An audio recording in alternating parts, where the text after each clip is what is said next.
Pastor Ralf Friedrichs interview name, Pastor Ralf Friedrichs age, 61 sober since 06, 22. 2013 sober for 10 years and 186 days. What it was like.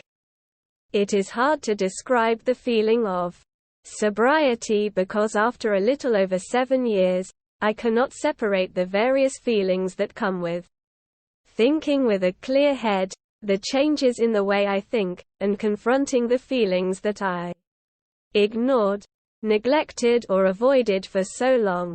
The amazing events that are a byproduct of living sober bring an entirely different set of feelings that include a sense of honor and responsibility. Sobriety alone was pretty frightening. My drinking progressed from the casual drinking up through the catastrophic self-destructive isolating blackouts in my late 50s. The last attempt at sobriety before 2013 started out very much like the many temporary attempts over the previous years, as consequences forced me to try to curb or stop my consumption. In fact, throughout the first week of sobriety, I harbored the idea that once the effects of my recent debauchery were smoothed or faded, I could probably start drinking again. I would just have to be more conscientious about how much I was drinking.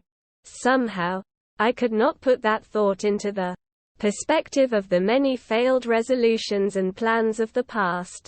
What happened? Something miraculous happened that next week. Perhaps the eventual purge and detoxification of alcohol from my system allowed me to clearly see the mess I was making of my life and the impact on my loved ones and the people closest to me. A week after my last drink, I suddenly became aware of the pain I was causing my family, friends. I was devastated and completely demoralized. Although raised knowing who God was, and still somewhat practicing believing in Him, in all actuality, I was an accidental believer at best. Of all the morning after foxhole prayers I pleaded with a God I didn't understand, begging to get out of one scrape or another, I finally found myself on my knees in earnest, giving up before that same mysterious God. I was completely spent. I couldn't see any way out of the problems of my own doing. My needs were many, but my exhaustion was so thorough that all I could do was ask for help in whatever way He saw fit. I cannot remember ever feeling so completely empty and sad. There was no immediate relief. I could not sleep as I was consumed by a feeling of utter doom. As melodramatic as that description sounds, what happened next could only be described as a miracle. My head was filled with the brightest light that I have ever experienced. I felt an absolute calm that is indescribable, especially in contrast to the crushing despair of just a few hours prior. It seems as if time was irrelevant and all of my thoughts were occurring consecutively, but it was not frantic or confusing, it felt completely natural.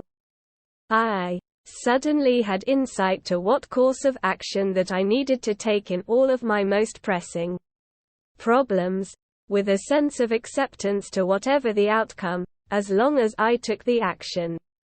I am convinced that calm was God's grace. The obsession to drink was lifted. That grace allowed me to look at alcoholics, what it is like now. Since 2013, I have become a minister, a 5-time author, and host both a daily podcast and YouTube show. Sobriety today is so much more than not drinking. It truly is being engaged in the lives around me. It gives the freedom and courage to question my own thoughts and beliefs. It also allows me to be responsible and of service to my family and fellowmen. Today I know I make a difference in other folks' lives. As a certified addiction recovery coach, My services to others facing what I have faced is completely pro bono. God gives me all I need.